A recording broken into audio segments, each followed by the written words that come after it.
Hey there, it is Takia the teacher on this beautiful Saturday afternoon.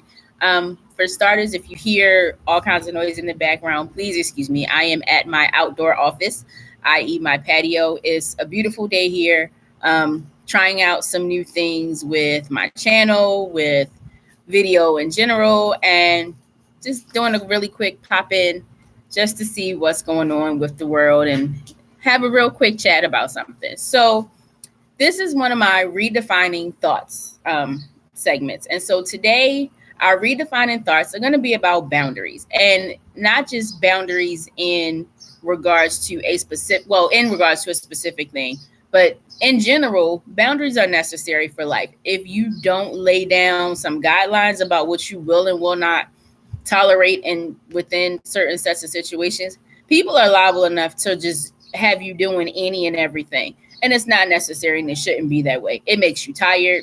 It drains you mentally. It drains you physically.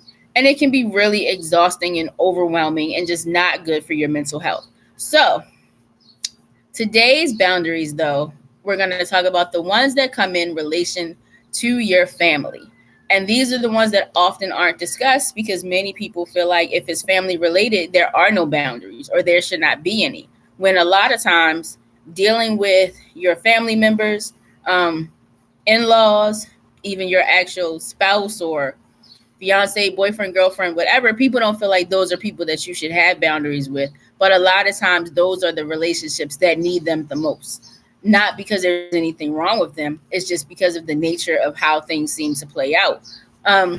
There's also the factor of boundaries within your career, which I'm going to come back later on this week or either next weekend and do a part 2 in regards to boundaries within your workspace and your life space, because I taught for 18 years. There are very little boundaries that exist inside of the teacher world, or we're expected to have inside of the teacher world. I think people have now seen differently with things that have gone on with the world of education within the whole pandemic situation.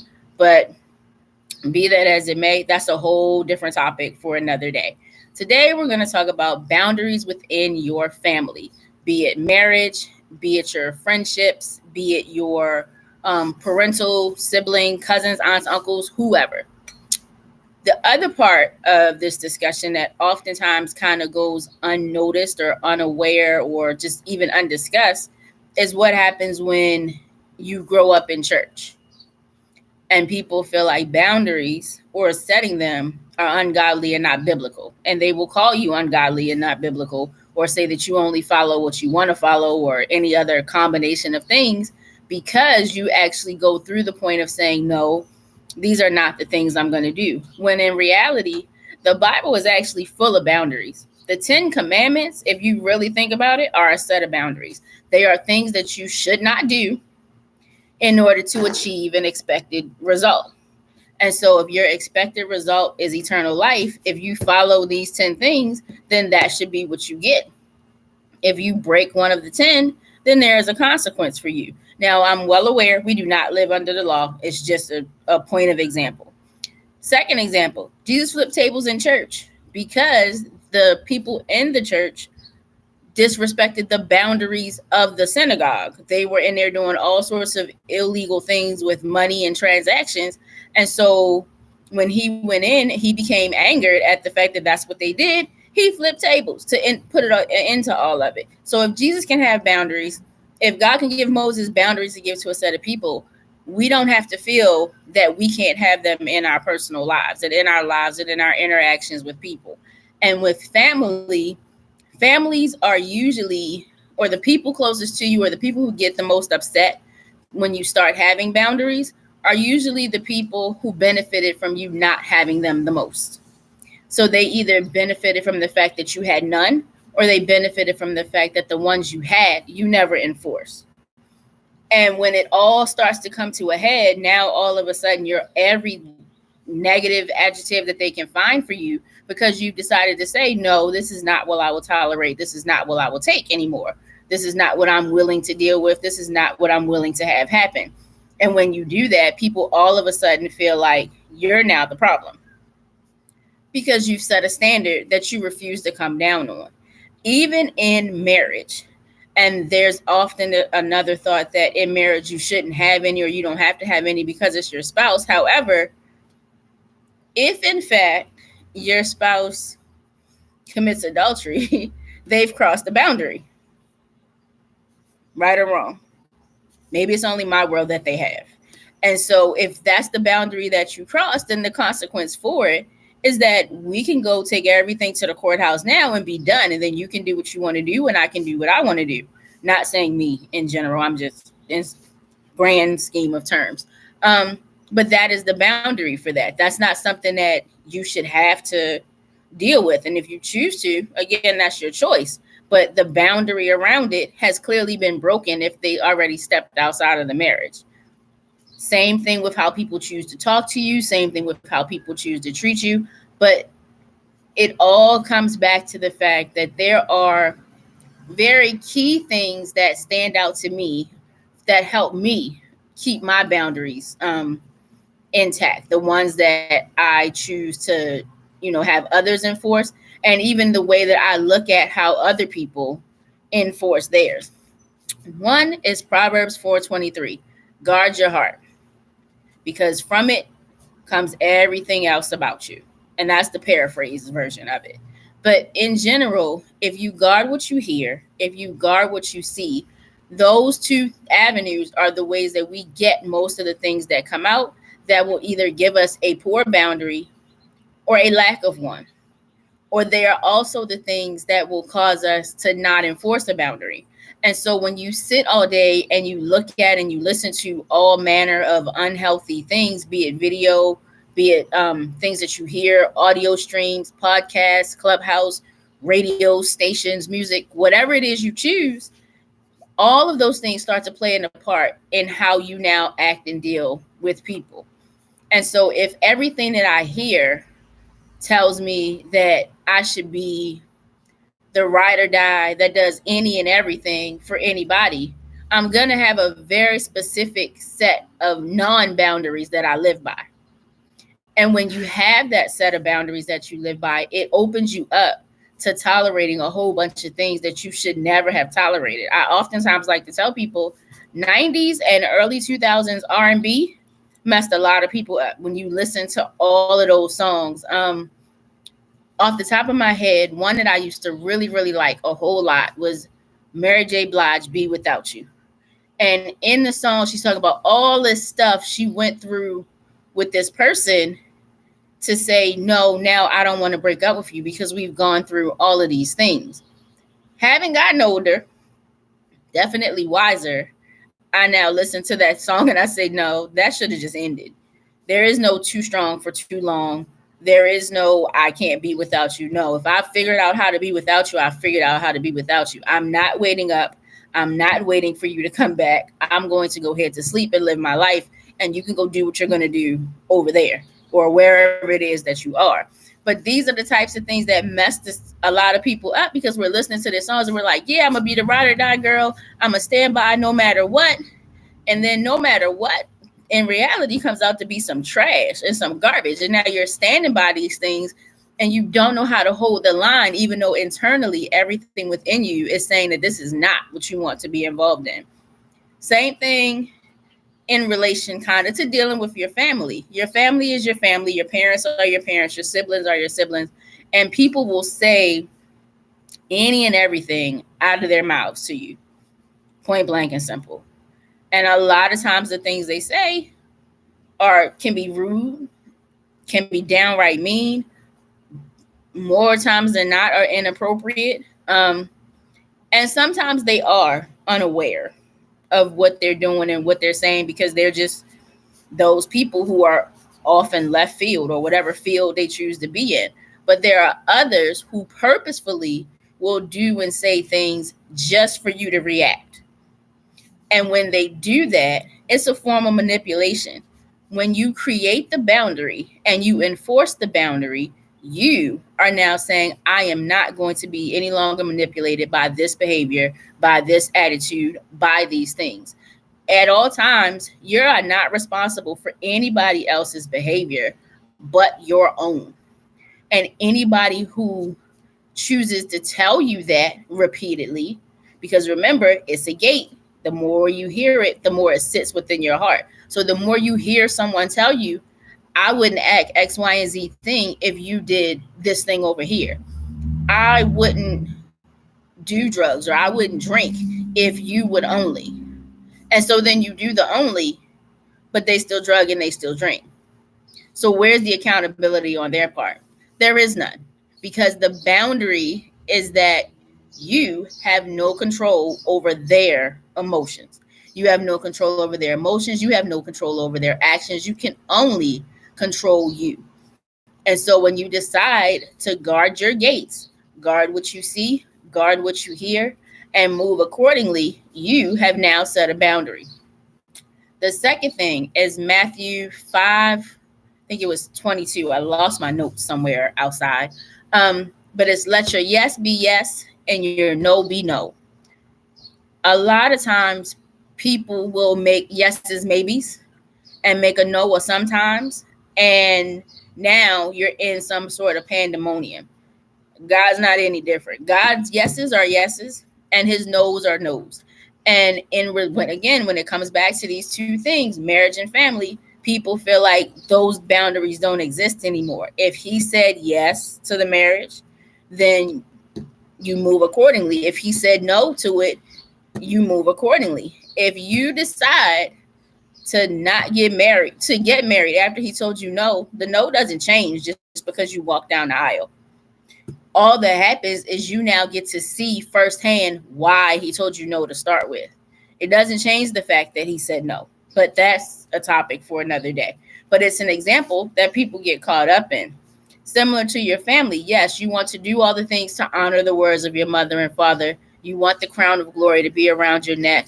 You don't want to break the 10 commandment that says obey your parent. But then people skip the part where it says parents don't provoke your children to wrath. So if you're provoking your child and they lash out at you, the consequence is not for you to throw back at them, honor your mother and father, because you've just now dishonored your child. But again, it goes back to yeses being yeses and no's being no's. If you are an adult and you are dealing with another adult, there is a respectful way to say to your parent, auntie, grandmom, uncle, whoever, yes, I will do X, Y, and Z. No, I will not do X, Y, and Z. If this continues to happen, I will not be a part. If this is what you are going to do, I will not be a part. And people will take it however they're going to take it, because that's what they do. But nothing will change until your stance on your boundaries does. So let your yes be yes. Let your no be no. The last one is in Jeremiah. And it's where he talks about the ocean adhering to the boundary of the sand. And the ocean does not cross the sand for, the point of wiping out the shoreline or any of that. The ocean doesn't break the boundary of the sand. When the ocean does break the boundary of the sand is when pandemonium erupts. So think about those tsunami waves and the wipeouts and all of those things that have happened over time. A few years ago, probably 15 or so years ago now, I was in Mexico right after one of the really bad tsunami and hurricane seasons happened. And when the waves would roll back to a certain place off of the shoreline and get to what appeared to be a certain height, the lifeguards would start going crazy. You just heard whistles. You saw them running. You heard them screaming and hollering, get out the water, get out the water, get out the water. And then you would hear other people who understood what was going on yelling the same thing to get everyone out of the water and to move up away from the shoreline. And the reason they were doing that is because the wave that came up was so big and so major that it was about to start wiping out things. And when it did that, it had the strength behind it to carry you back out in it.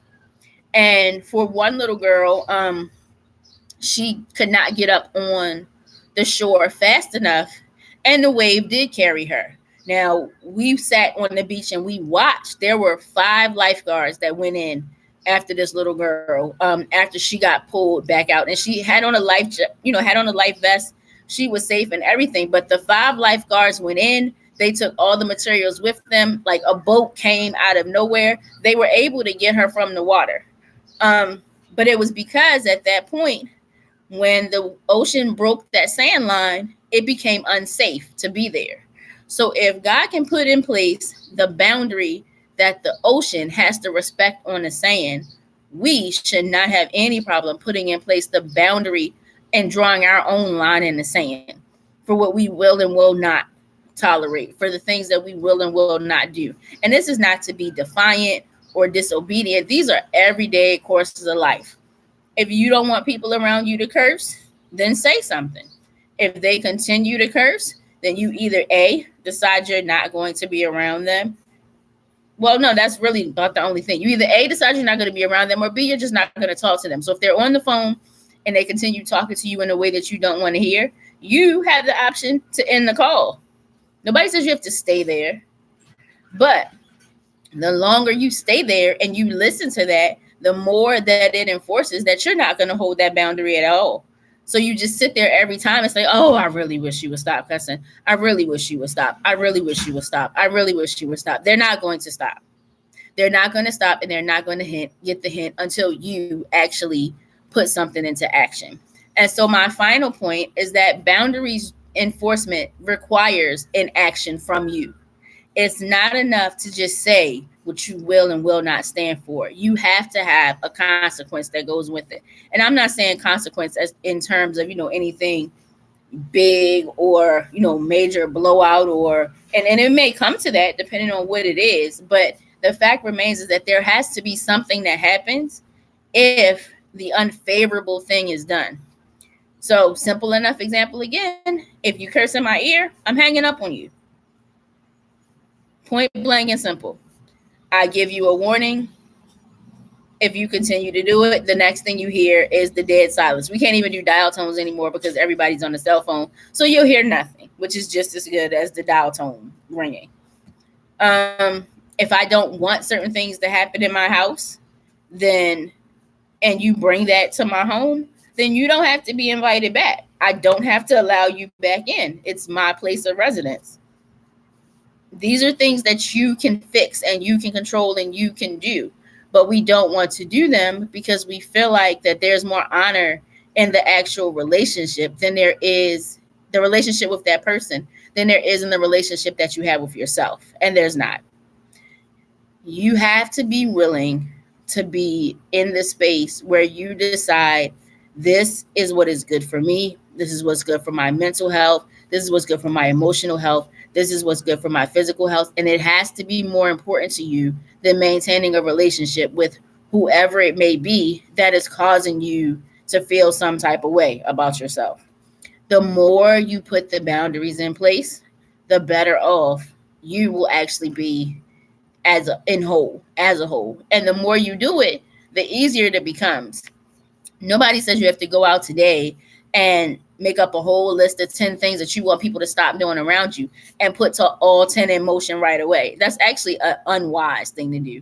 You want to bring them in little by little because it helps you, not because of the people that you're enforcing them on, because it helps you to be more mindful to enforce them. It is very hard to try to impose 10 things at one time. I'm a teacher, trust me. 5. If you want to do all at one time, pick 5. Classroom rules are generally no longer than 3 to maybe 6 hard and fast yes or no things. You break one of the things, this is the consequence that goes with it. When you have a list of 10 things, there will always be one that somebody will be able to slide by. This is how people are. It's just what they choose to do. And so when you're going with your boundaries, start small, 1 or 2 at a time. Give it about a week or 2. Work those 2.